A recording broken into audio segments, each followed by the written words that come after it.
The alarm started screaming across every military base on Earth at exactly 3:47 a.m. Greenwich Mean Time. 3 massive ships appeared in Earth's orbit without warning. They were enormous, each one larger than any city on the planet. Their hulls were dark and reflected no light. Like holes cut into space itself. Commander Taemin was drinking coffee on the observation deck of Horizon 7, Earth's largest orbital defense station, when the ships arrived. The coffee cup slipped from his hand and floated away in the zero gravity. He stared at the monitors in disbelief. In his 15 years of military service, he had never seen anything like this. "Get me Admiral Dong Hyan," Taemin said to his communications officer. Now, within minutes, every military leader on Earth was watching the same thing. The 3 ships hung in space like sleeping giants. They did nothing. They just waited. The silence was worse than any weapon. Then they spoke. Holographic image appeared in the United Earth Assembly Chamber in Geneva. It showed a being that looked like it was made of purple crystal. It stood 3 meters tall. Its voice sounded like breaking glass mixed with thunder. "I am Ambassador Sethric of the Valkyrie hegemony," the alien said. "We have conquered 73 species across this galaxy. You are number 74. You have 48 hours to surrender. Dismantle all weapons. Accept your place as workers in our empire. If you refuse, we will destroy every city on your planet. This is not a negotiation. This is a fact." The hologram disappeared. The alien ships remained silent again. The world exploded into chaos. News networks showed the same footage over and over. People flooded the streets in panic. Some prayed. Some rioted. Some just stood still and stared at the sky.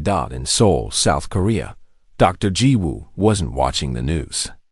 She was in her laboratory at the Seoul Aerospace Research Institute, studying the strange readings her instruments had picked up when the alien ships arrived.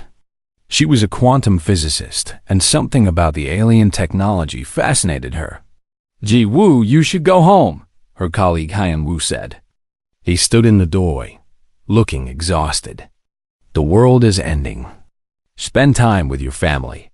"Look at this," Ji-woo said, ignoring him. She pointed at her computer screen. "The quantum signature from their ships. It's using a harmonic frequency pattern. See these oscillations? They repeat every 2.7 seconds. So what?" Hyun-woo asked. "So if they repeat, they might have a resonance point. A frequency that makes them unstable. A weakness." Hyun-woo walked closer to the screen. "That's impossible to exploit. We'd need to build a weapon that doesn't exist, using technology we don't have, in less than 2 days." "I know," Ji-woo said quietly. "But it's something." In Geneva, the politicians argued. Some wanted to surrender immediately. They said humanity had no chance against such advanced aliens. Others wanted to fight, but they had no plan. Admiral Dong Hyan sat at the conference table and listened to them argue for an hour. Finally, he stood up. He was an older man with gray hair and tired eyes. He had fought in every major conflict for the past 30 years. "Shut up," he said. The room went silent. "Every single one of you is thinking like prey. That's what they want. They want us to be scared and weak. But let me tell you something about humans. We've been fighting impossible odds since we lived in caves. We fought ice ages. We fought diseases. We fought each other for thousands of years. And we're still here. What are you suggesting?" The Secretary General asked. "I'm suggesting we don't surrender. I'm suggesting we lie to them. We pretend to negotiate. We ask for more time to organize the transition. And while we're talking, we prepare every weapon we have. We get our people ready. And when they least expect it, we hit them with everything." "That's suicide," someone said. "Maybe," Dong Hyan replied. "But I'd rather die fighting than live as a slave. And I think most of humanity feels the same way. The vote was close, but it passed. Earth would pretend to negotiate while secretly preparing for war. Captain Sang-woo, a fighter pilot based on the moon, volunteered for the most dangerous job. Someone needed to fly close to the alien ships and scan them for weaknesses. It was almost certainly a death sentence. The aliens would probably shoot him down. "I'll go," Sang-woo said when Admiral Dong Hyan asked for volunteers.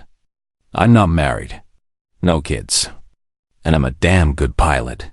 Dong Hyan looked at the young man and nodded. "Get as much information as you can. If they let you get close, it means they're arrogant. We can use that." Sang-woo launched from lunar base Tycho 12 hours after the ultimatum was delivered. His fighter was small and fast. He painted it white and marked it with diplomatic symbols. He broadcast continuously that he was carrying humanity's official response to the alien ambassador. The alien ships didn't shoot him. They let him approach. Sang-woo's hand shook on the controls as he flew within a kilometer of the massive vessels. His instruments recorded everything. Their shield frequencies, their weapon placements, their whole composition, everything. He noticed something interesting. The three ships were rotating their crews on a predictable schedule. Every 6 hours, small shuttles moved between the vessels. That meant the aliens were relaxed. They didn't expect a fight. They thought this was already over. Sang-woo returned to the moon with his data. He had survived. More importantly, he had learned something valuable. Back on Earth, the countdown continued. 36 hours left. Then 24.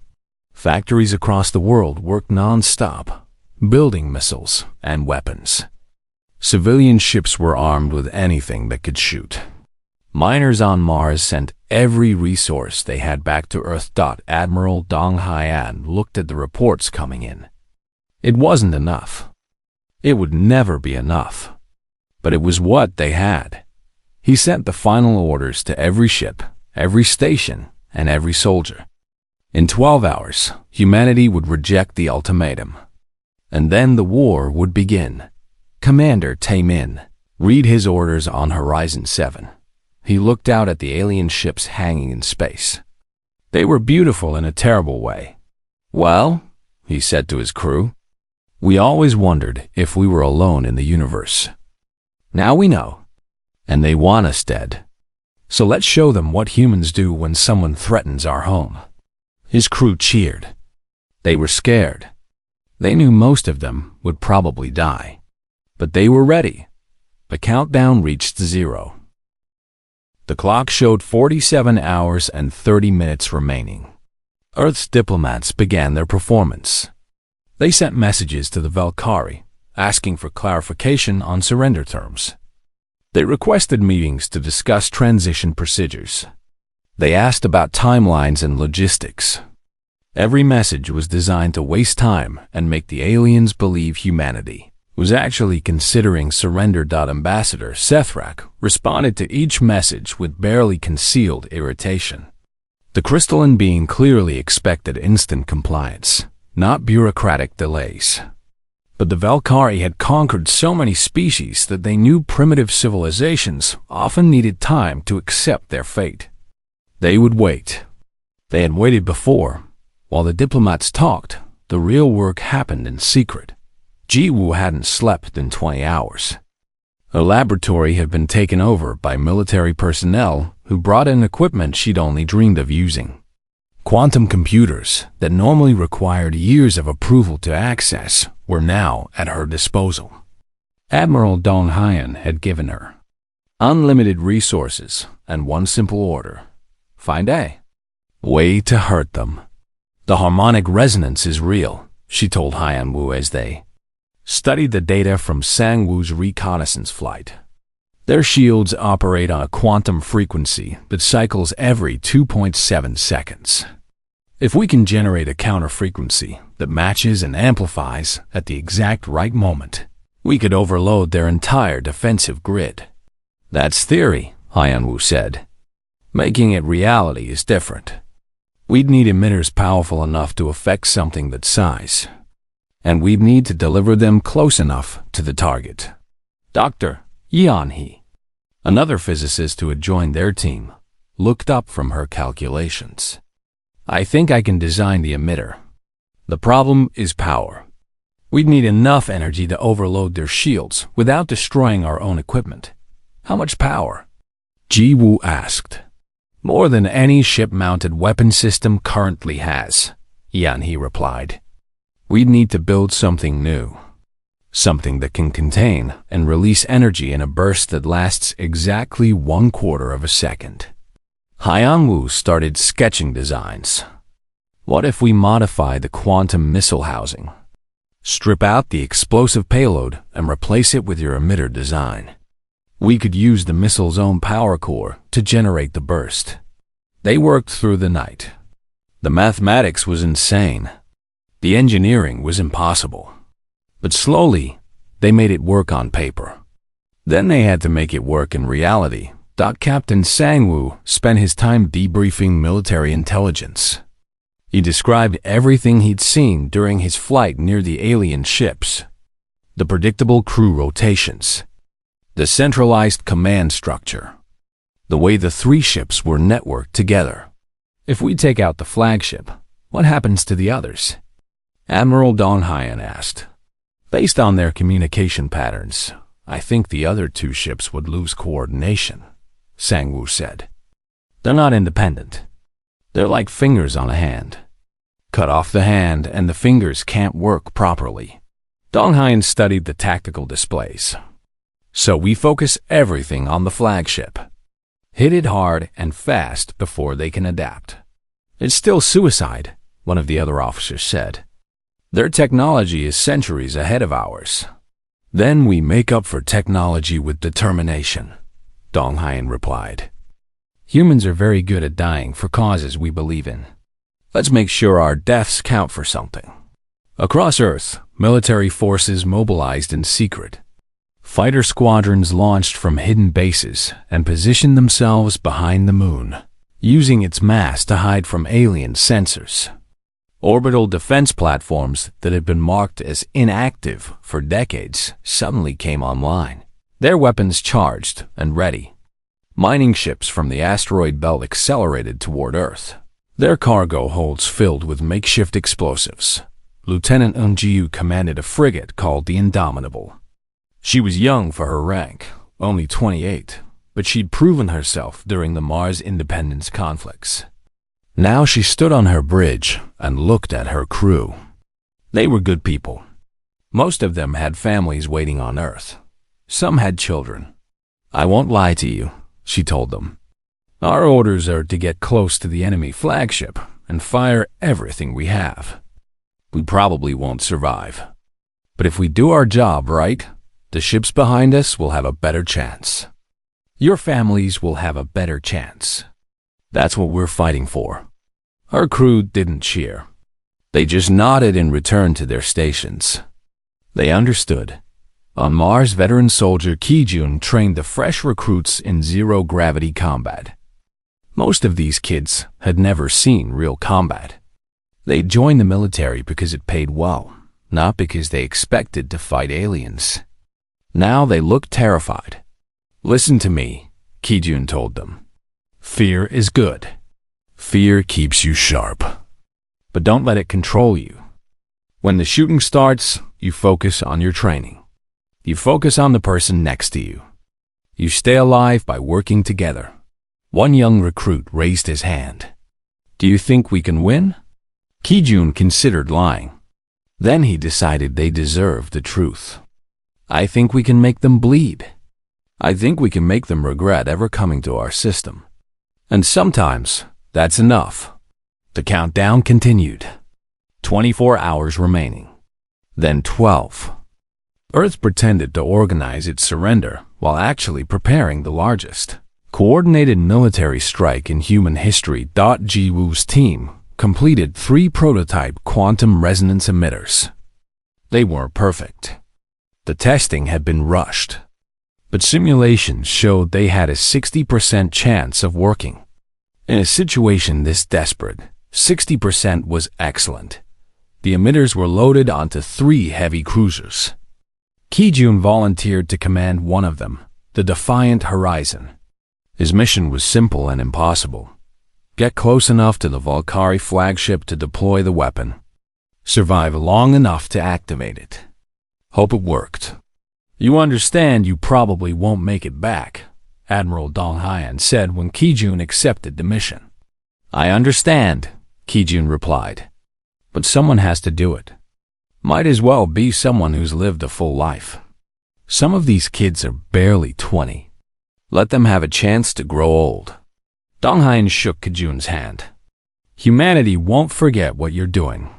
Humanity better survive to remember it, Kijun said with a grim smile. The final hours ticked away. Sang-woo climbed into his fighter and ran pre-flight checks. Yoonji reviewed her ship's combat status one last time. Taemin made sure every weapon on Horizon 7 was loaded and ready. Across Earth's orbital space, thousands of soldiers and pilots waited for the order to attack Dot in Geneva. The Diplomats sent one final message to the Valkyrie. They requested just a few more hours to finalize the transition procedures. Ambassador Sethrek's response was sharp and final. Your time is over. Surrender now or face extinction. Admiral Dong Haiyan sat in the command center deep beneath Geneva. He looked at the displays showing every military asset humanity had. It wasn't enough, but it was what they had. He thought about his daughter, safe in a bunker in New Zealand. He thought about all the families trusting him to save them. He opened a channel to every military unit in the solar system. This is Admiral Dong Haiyan.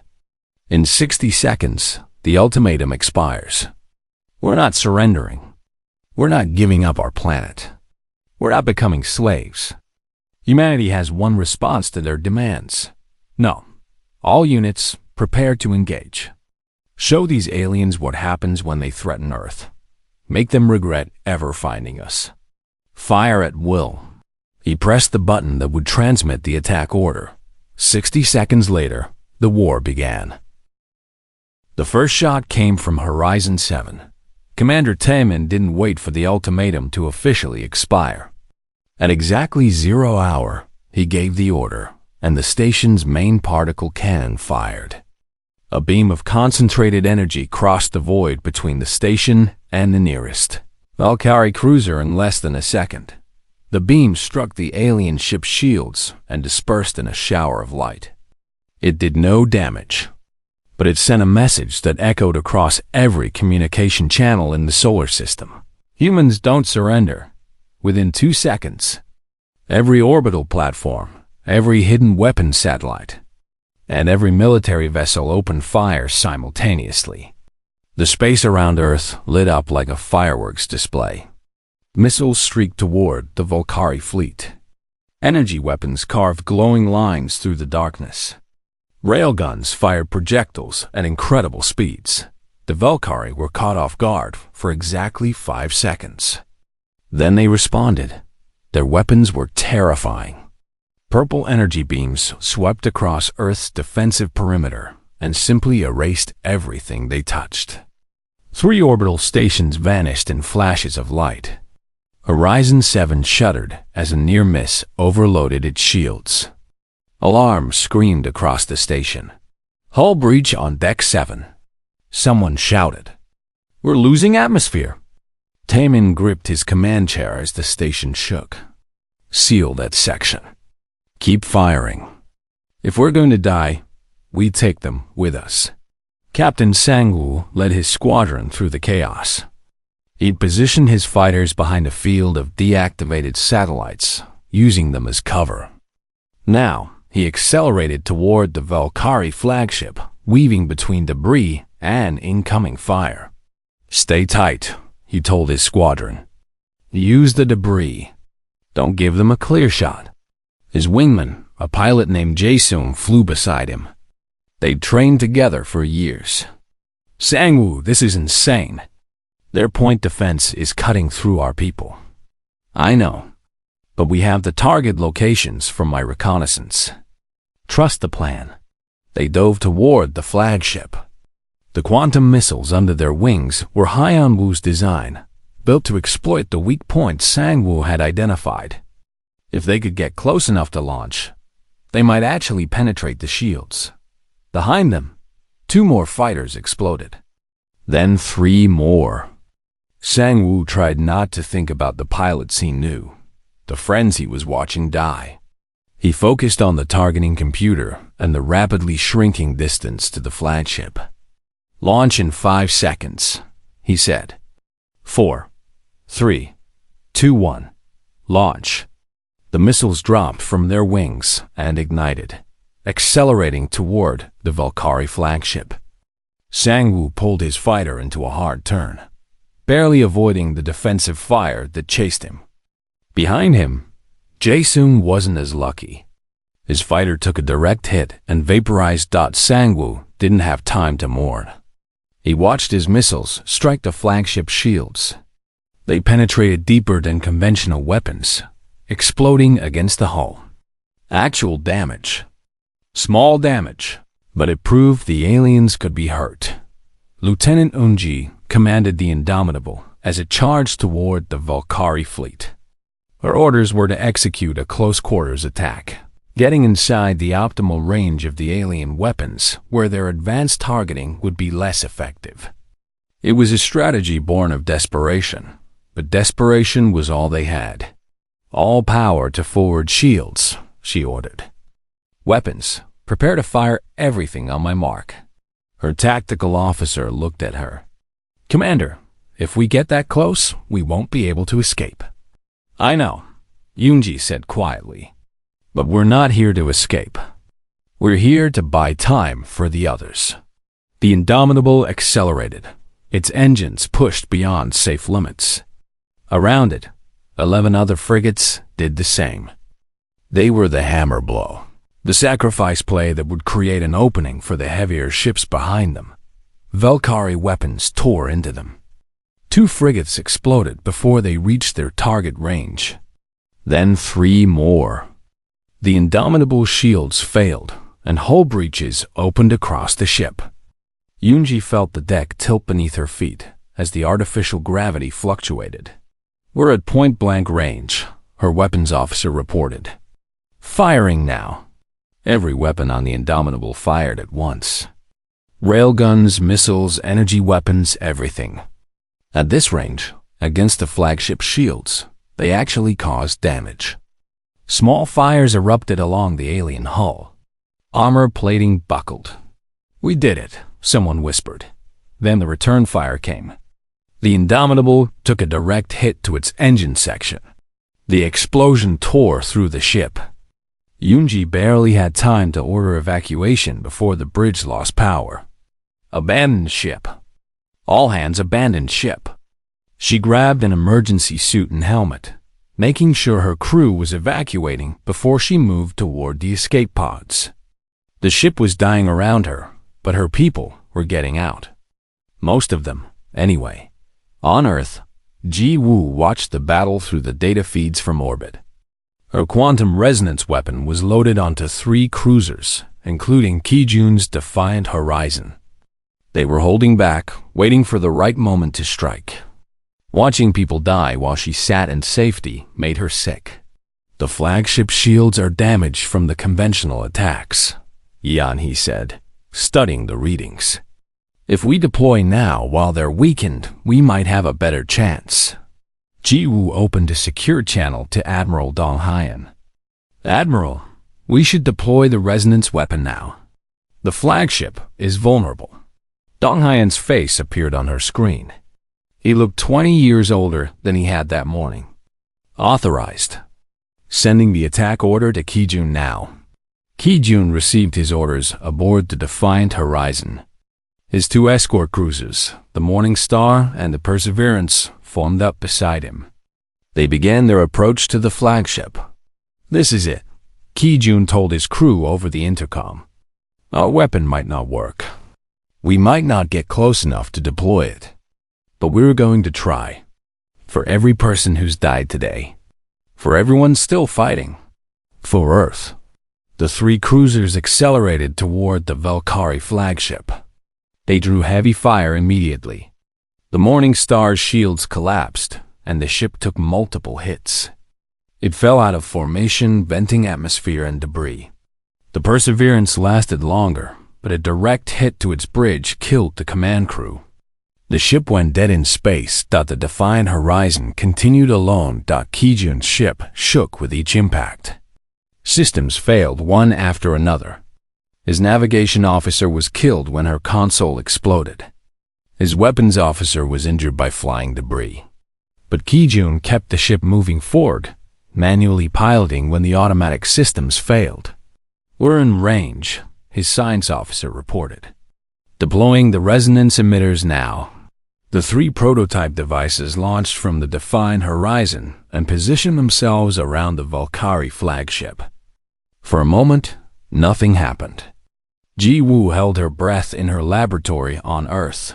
Had it failed? Had her calculations been wrong? Then the flagship's shields began to shimmer. The quantum resonance was working, spreading through their defensive grid like a virus. The shields flickered, distorted, and then collapsed in sections. "It's working!" Yan He shouted. "Their shields are failing." Admiral Dong Hyan saw his chance. "All ships, concentrate fire on the flagship. Target the exposed sections. Hit them now." Every surviving human vessel turned their weapons on the vulnerable flagship. Sang-woo rallied the surviving fighters for another attack run. Taemin, still aboard the damaged Horizon 7, fired every weapon the station had left. The Valkyrie flagship began to burn. Ambassador Sethrek, aboard the flagship, watched in shock as the primitive humans achieved what should have been impossible. His ship was dying. His fleet was in disarray. He made the only logical decision. "All vessels, retreat. Quantum space jump on my mark." But Commander Taemin intercepted the order. He forwarded it to Admiral Dong Hyan immediately. The Admiral made a cold calculation. If the Valkyrie escaped, they would return with reinforcements. Humanity had to press the advantage now. All ships, prevent their escape. Target their engines. Don't let them jump. The battle entered its most desperate phase. The Valkyrie tried to break away. Humanity threw everything they had left to stop them. Ships rammed each other. Fighters crashed into alien hulls in suicide runs. It was chaos and fury and desperate courage. And slowly, impossibly, the flagship began to break apart. The Defiant Horizon was dying. Half of Kijun's crew was dead or injured. The ship had no engines, no shields, and most weapons were offline. But the quantum resonance weapon had worked. The Valkyrie flagship shields were down, and humanity finally had a chance. Kijun floated in the zero gravity of his damaged bridge. The artificial gravity had failed 10 minutes ago. His tactical display still worked, showing the chaotic battle around the flagship. He could see human ships swarming the wounded giant like sharks attacking a whale. "Sir, we're drifting," his navigator said. She was bleeding from a head wound but still at her station. "We're being pulled toward the flagship by its gravity field." Kijun looked at the tactical display. They were drifting closer to the massive alien vessel. An idea formed in his mind. It was crazy. It was probably pointless. But if he was going to die anyway, he might as well make it count. "Reroute all remaining power to the emergency thrusters," he ordered. "We're going to ram them." His crew stared at him. Then they understood. If the Defiant Horizon was already lost, they could at least use it as a weapon. "Calculating trajectory now," the navigator said. They aimed for the flagship's main engine section, the massive glowing structures at the rear of the ship. If they could damage those, the Valkyrie wouldn't be able to jump to quantum space. They'd be trapped in Earth's system. The emergency thrusters fired, pushing the dying cruiser toward its target. Valkyrie Point Defense tried to shoot them down, but the defensive systems were damaged and couldn't track properly.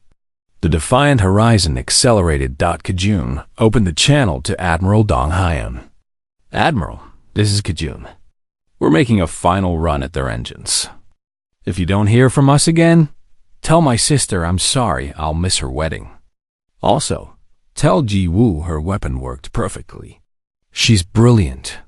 Kijun, you've done enough, Dong Hyun said. Evacuate your crew. No time, sir. The stars are beautiful tonight. Kijun out. He closed the channel and looked at his crew. Anyone who wants to evacuate, go now. I won't think less of you. Nobody moved. They'd come this far together. They'd end it together.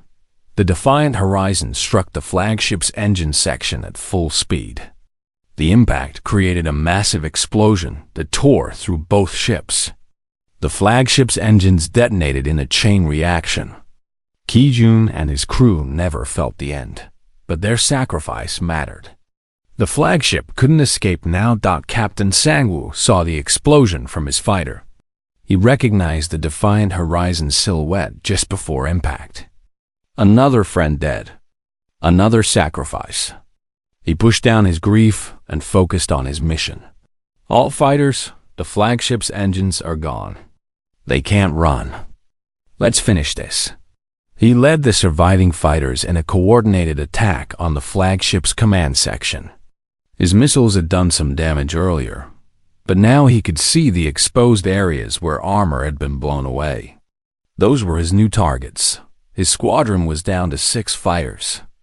They'd started with 40, but those 6 flew with the fury of the dead behind them. They launched every weapon they had left at the exposed command section. Inside the flagship, Ambassador Sethrak felt his ship dying. The primitive humans had done the impossible. They'd wounded the Valkyrie, something no species had accomplished in 300 years of conquest. Pride turned to fear, then to desperate rage. All ships, converge on Earth, Sethrak ordered. If we cannot win, we will at least destroy their world. But Sethrak hadn't counted on one thing. One of the Valkyrie cruisers, badly damaged and losing power, was already on a collision course with Earth. Not intentionally, but because its engines were failing and gravity was pulling it toward the planet. If it hit Earth, billions would die. EU Unji saw it from her escape pod. She'd survived the destruction of the Indomitable and was floating in space, watching the battle. Her tactical training let her calculate the cruiser's trajectory. It would hit Earth in less than an hour, right into the Atlantic Ocean. The impact would create tsunamis that would destroy every coastal city. She tried to broadcast a warning, but her pod's communications were damaged. She was helpless, floating in space, watching death approach her homeworld. But Kijun, in his final moments, had seen it too. The Defiant Horizon's last thruster firing had sent it on a new trajectory. Not directly into the flagship's engines anymore, but into the path of the falling cruiser. The collision had changed both ships' vectors. The dying Valkyrie cruiser's course shifted. Just a few degrees. Just enough. Instead of striking the Atlantic Ocean, it would enter Earth's atmosphere at a steep angle and burn up. Most of it anyway. Some debris would reach the ground, but it wouldn't be an extinction event. Kajun had saved Earth with his last act. Commander Tae-min, still aboard the damaged Horizon 7, watched the flagship break apart. Secondary explosions rippled across its hull. Sections of the massive ship separated and drifted away. It could see escape pods launching from the dying vessel. Sir, what do we do about the escape pods? His weapons officer asked. Tae-min thought about all the people who died that day. All the friends he'd lost. Part of him wanted revenge. But he was a soldier, not a murderer. Let them go, he said. We're not targeting escape pods. We're better than that. The flagship's destruction cascaded through the Valkyrie fleet. The other 2 ships lost coordination just as Sangwoo had predicted. They tried to retreat, but human forces were everywhere. One cruiser's quantum drive failed as it tried to jump away. The ship was dead in space, unable to run or fight effectively. "Sir, one of their cruisers is disabled," Taemin's tactical officer reported. "It's trying to surrender." Admiral Dong Hyan received the same report. A choice had to be made quickly. Destroy the cruiser, or accept its surrender and capture valuable alien technology. "Send boarding teams," Dong Hyan ordered. "If we can capture that ship intact, we can learn from it. We can prepare for when they come back." The third Valkyrie cruiser managed to escape. Its quantum drive activated, and the ship vanished into a fold in space. It was badly damaged, trailing debris and atmosphere. But it got away. Sang-woo pursued it until the last moment, firing his remaining weapons. But it was gone. One ship had escaped to tell the Valkyrie hegemony what happened here. The battle was over. Humanity had won. But the cost was staggering. Tae-min looked at his damage reports. Horizon 7 was in bad shape, but it would survive. Across Earth's orbital space, the casualty reports were coming in. Thousands dead. Dozens of ships destroyed. 3 orbital stations completely gone. But they'd won. Against impossible odds, against superior technology, humanity had won. Yuanji's escape pod was picked up by a rescue ship. She was taken to a medical bay where doctors treated her injuries. Minor cuts and bruises, nothing serious. She was lucky. She asked about her crew from the Indomitable. Half had made it to escape pods. Half hadn't. "Commander Yoonji," a medical officer said, "Admiral Dong Hyan wants to speak with you." Dong Hyan's face appeared on the medical bay screen. He looked exhausted but satisfied. "Lieutenant Yoonji, I'm promoting you to captain. We need people like you to command our new ships. Once you're recovered, report for duty. We have a lot of rebuilding to do." "Yes, sir," Yoonji said. "Sir, what about the captured alien ship?" "Commander Tae-min is leading the boarding teams now. From what they're reporting, it's incredible. Technology we've never imagined. Faster than light drives. Energy shields. Weapons that make our best equipment look like toys. This ship will change everything for humanity." On Earth, Ji-woo watched the victory reports come in. Her weapon had worked. Her impossible theory had become reality. But she couldn't celebrate. She kept thinking about Ki-jun, who delivered her weapon knowing he probably wouldn't come back. Yeon-hee put a hand on her shoulder. He knew what he was doing. They all did. They gave us a future. Ji-woo nodded. Then we better make sure their sacrifice means something. We need to study that captured ship. We need to learn everything we can. Because they'll come back. The Valkyrie won't forget this. "No," Dong Hyan said, appearing in their laboratory unannounced. He'd come down from the command center personally. "They won't forget. And neither will we. Dr. Ji-woo, Dr. Yeon-hee, I'm giving you unlimited resources and access to the captured vessel. Learn everything. Build everything. Make sure humanity is never caught off guard again." The 2 scientists looked at each other and nodded. They had work to do. 3 months after the battle, Earth was still counting its dead and rebuilding its orbital defenses. The final casualty count was devastating. 42,000 military personnel killed. Nearly 3 million civilians dead from the orbital bombardment of military bases near populated areas. Entire cities had been evacuated. The economic damage was beyond calculation. But humanity had survived. And more importantly, humanity had won. The captured Valkyrie cruiser hung in orbit, surrounded by repair docks and research vessels. It had been renamed the Prize by the salvage crews. Commander Tae-min, who'd led the boarding teams, now oversaw the massive operation to study and understand the alien technology. He stood in what used to be the Prize's bridge, watching hundreds of scientists and engineers work. The ship was enormous inside, with corridors wide enough to drive trucks through. The technology was beautiful and terrifying. "Commander, you should see this," one of the research leads called out. Taemin walked over to where a team was examining the ship's computer systems. "We've accessed their database," the scientist explained. "It's incredible. Star charts showing the entire Valkyrie territory.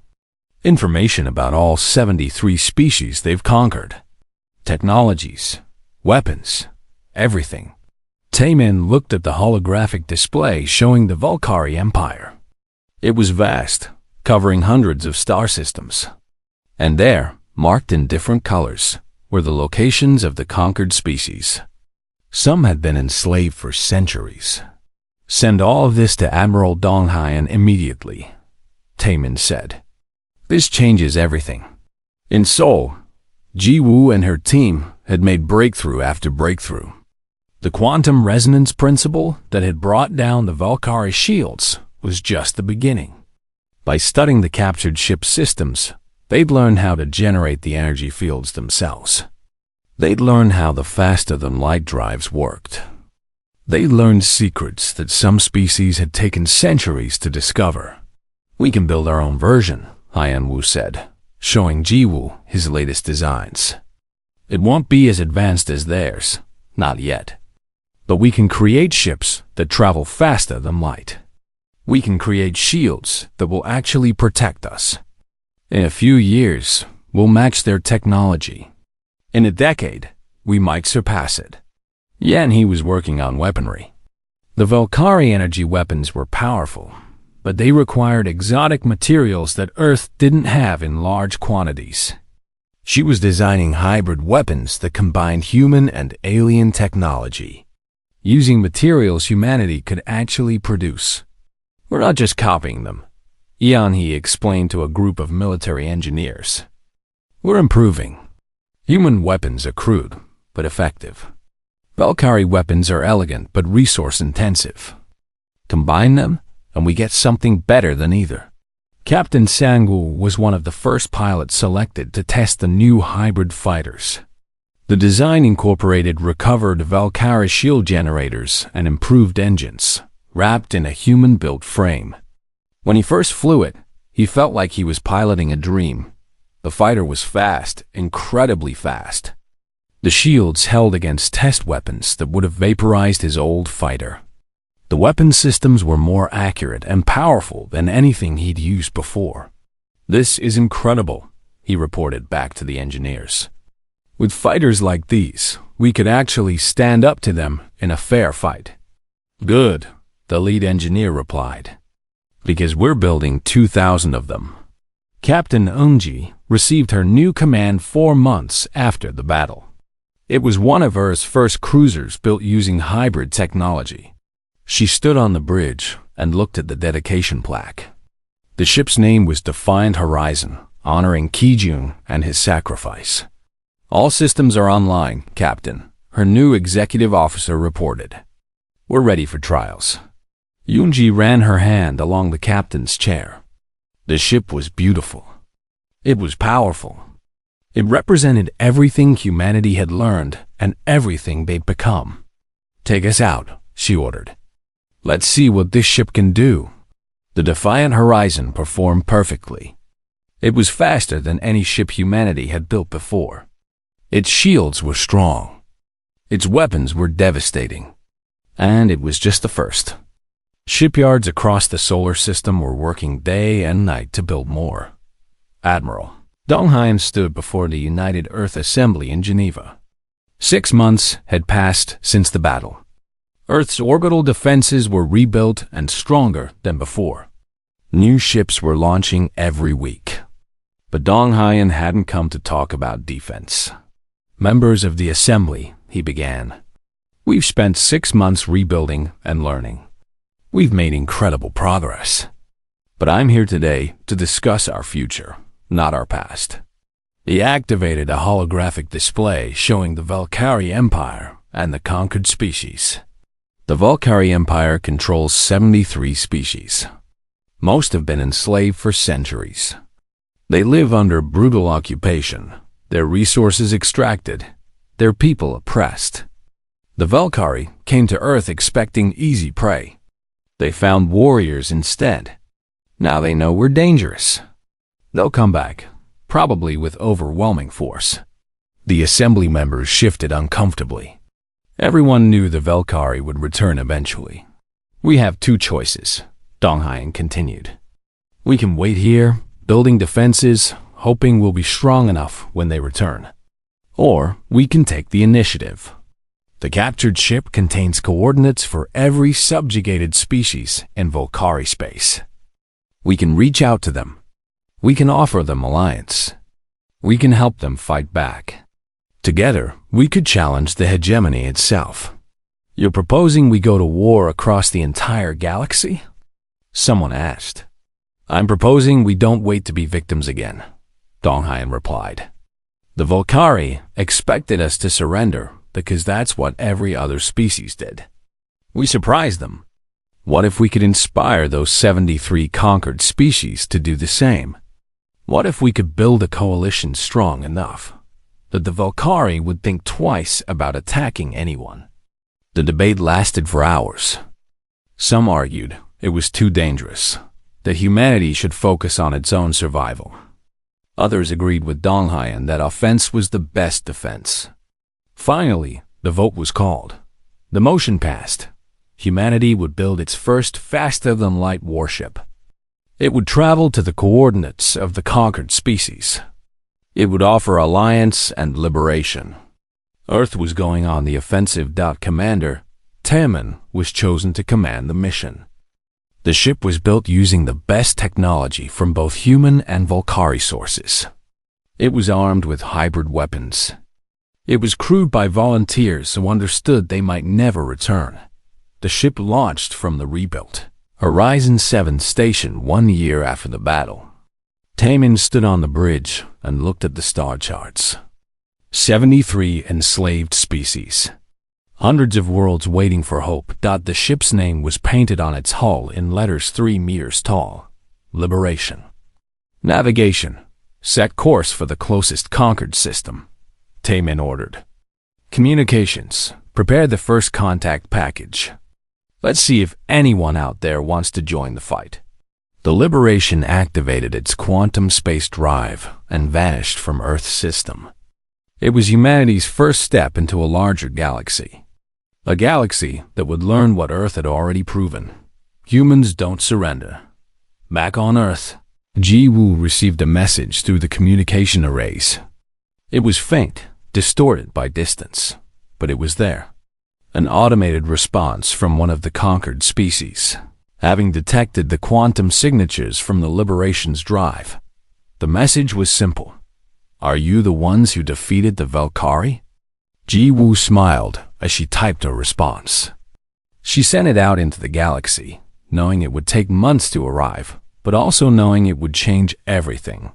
Yes, she wrote. We are the ones who defeated them. We are humans from Earth, and we're here to help you do the same. You don't have to live as slaves anymore. Fight back. We'll show you how. The response was transmitted across multiple frequencies, aimed at all 73 conquered species. Within weeks, responses began arriving. Some were hopeful. Some were skeptical. But they all asked the same question. How did you win? Humanity began sharing what it had learned. The technical knowledge. The tactics. The quantum resonance principle. But most importantly, humanity shared something the Valkyrie had tried to destroy. Hope. Admiral Donghayan stood on the observation deck of the New Horizon station, looking out at Earth and the stars beyond. He thought about all the people who died in the battle. Kijun ramming the flagship. Yoonji's crew on the Indomitable. The thousands of others who'd given everything. Sir, an aide said, we're receiving more transmissions from the conquered species. They're asking about alliance terms. Some are even asking for military advisors. Donghayan nodded. Send them what they need. Technology, training, hope. Make it clear we're not here to rule them. We're here to help them be free. The aide saluted and left. Dong Hyan turned back to the stars. The Volcari had made a mistake. They'd expected humanity to surrender like all the others. But humans had a saying, you can't conquer someone who refuses to quit. And now, humanity was teaching that lesson to 73 other species. Out in deep space, the liberation arrived at its first destination. Commander Taemin opened the channel to the planet below, a world that had been enslaved by the Volcari for 300 years. This is Commander Taemin of the Earth Vessel Liberation. We come in peace and with an offer. We know you've lived under occupation for centuries. We know the Volcari seem invincible, but we're here to tell you they're not. We defeated them. We can show you how. Join us.